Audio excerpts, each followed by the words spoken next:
मोबाईलमध्ये आपल्याला play store open करायचे आहे। पीक पाहणी असे आपल्याला यामध्ये सर्च करायचे आहे। हे ॲप्लिकेशन आपल्याला आपल्या मोबाईलमध्ये इन्स्टॉल करून ते ओपन करायचे आहे। त्यानंतर या पेजला थोडे डाव्या साईडला सरकवायचे आहे।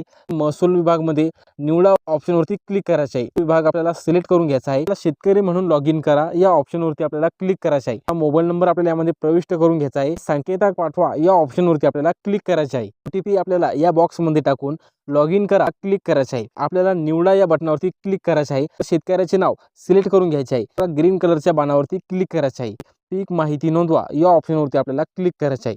खाते क्रमांक टाकून घ्यायचा आहे। गट क्रमांक सुद्धा आपल्याला यामध्ये टाकून घ्यायचा आहे। हंगाम विचारेल रब्बी या ऑप्शनवरती आपल्याला क्लिक करायचे आहे। पिकाचा वर्ग विचारेल एक पीक यामध्ये सिलेक्ट करणार आहोत। त्यानंतर खाली आपल्याला निर्भळ पिकाचा प्रकार पीक सिलेक्ट करायचा आहे। तर या गोलवरती आपल्याला क्लिक करून पूर्ण क्षेत्र आपल्याला यामध्ये दाखवणार आहे। विहीर हे सिलेक्ट करणार आहोत। तुषार सिंचन सिलेक्ट करून घ्यायचे आहे। तो लागवडीचा दिनांक ते सिलेक्ट करून घ्यायचा आहे। पुढे जा क्लिक करायचे आहे।